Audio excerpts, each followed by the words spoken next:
Adoptive parents are probably the strongest people that I know. My parents love me so much, and it's so apparent. My mom is my best friend, and I don't know who I would be or where I would be if it wasn't for them. Adoption might be maybe the basis of who I am. It's not the only thing that I am. I think it's a wonderful thing to do, but it comes with emotion. You have to, just like having a baby, you have to be ready for it. But it can be really rewarding. There's a lot to be prepared for, especially in teenagers. Teenage years were really difficult. All the other kids are figuring out who they are. I'm gonna be 32 and I still don't even know who I am. But everyone else is sort of figuring out their life, and I'm like, well, who am I? Where did I come from? Why do I look like this? Why does my nose look like this? Why does my hair look like this? Why am I tall? Why am I good at sports? Why do I love music? As far as my adoption goes, I think it's important for prospective adopted parents to realize that you get in a relationship with someone in hopes to have a baby. And when you're unable to do so, I don't know this for personal reasons, but I can imagine it's got to be the most devastating thing that can happen. And if you're able to adopt, it's a great thing, but I think that there's this misconception that the baby has to sort of take on this role of their parent's biological child, and that's an impossible job description. You can never be your parent's natural child. And although my parents were super accepting of just who I am and who I've become, sometimes it's not always like that.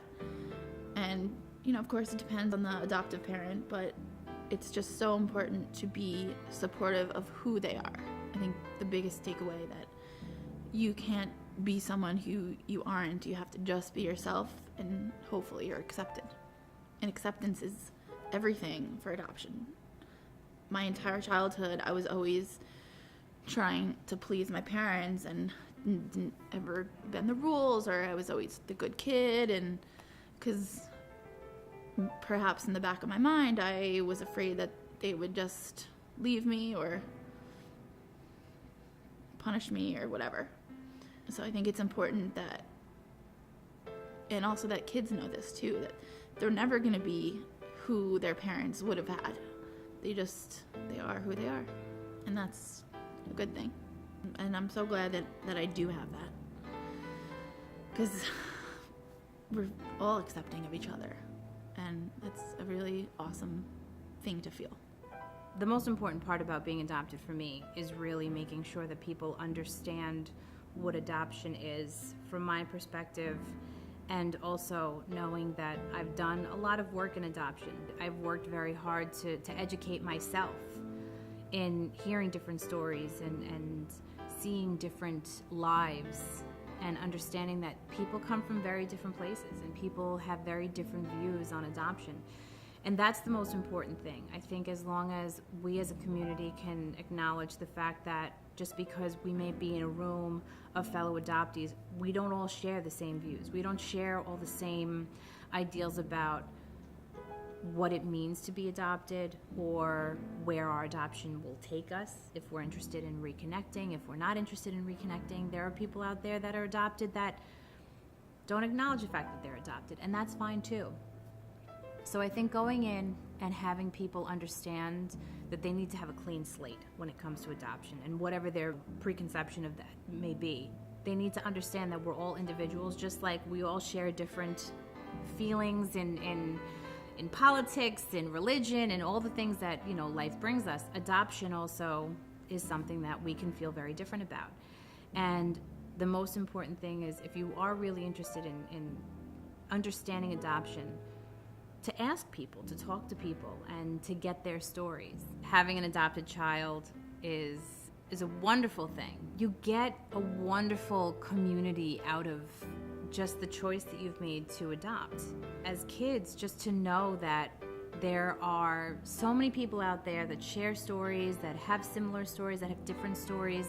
Adoption is such a wonderful world that we are tapping into by having these kinds of mentorship programs and having these kinds of outreach programs and even these internet-based groups.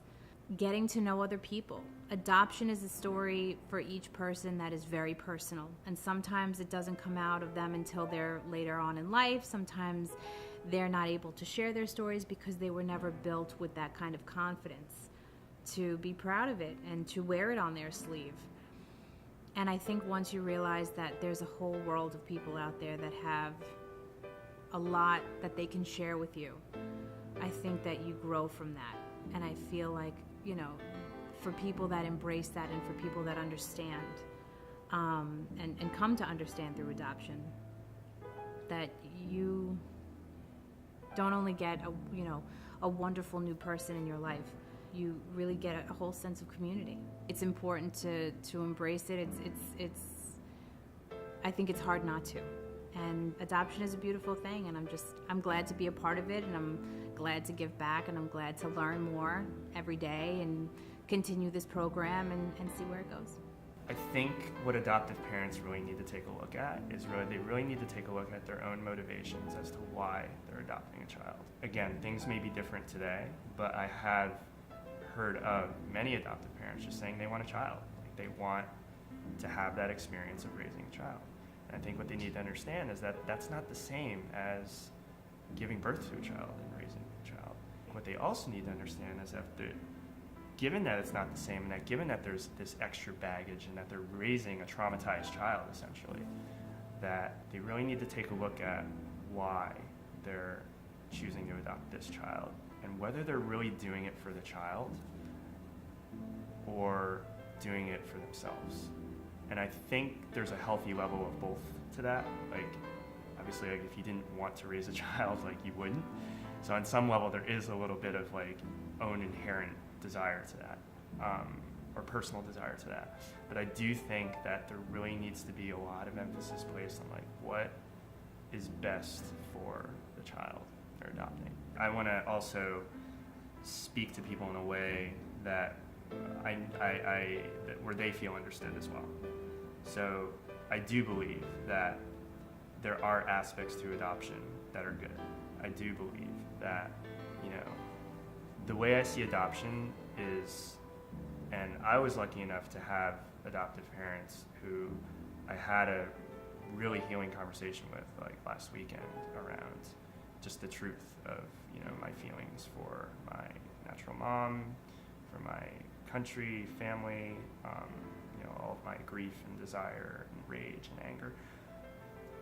But, my dad my adoptive dad put it really well, that I agree with. It's like, we understand that in the ideal situation, you would have been raised by your family in Korea, but you weren't. And so we're trying to give you the best experience that you possibly can have. And I think that's like, there's something very beautiful to that. There's something really beautiful to that intent that moves me and that has me feel really loved. So it's like, it's a situation that starts in tragedy where a lot of beauty can come out of it. But the important thing is I don't think the tragedy should be looked over. Like, I really think that should be equally as acknowledged as the beauty of having a family. Because not everyone who loses their natural family ends up having a family, ends up being adopted. So, and I can only imagine like how hard that is. To me, adoption is kind of this double-edged sword in a way, where on one hand, there's a huge tragedy of the loss of my parents, the loss of my natural parents, which is had an impact on me that was really intense, really traumatic, really hard. Brings up a lot of rage, a lot of anger, a lot of sadness, a lot of grief, that I've since gotten to process a lot of. And I think in a sense that's where the gift comes in where I really start to see the gift in it. If this didn't happen to me at such a young age, I wouldn't have had any incentive to try to get to know myself this deeply, to try to feel myself this deeply. I guess if there's anything that I want to leave people with is that oftentimes, their deepest wounds are where their greatest gifts lie. And I think for me, I am feeling that very viscerally firsthand.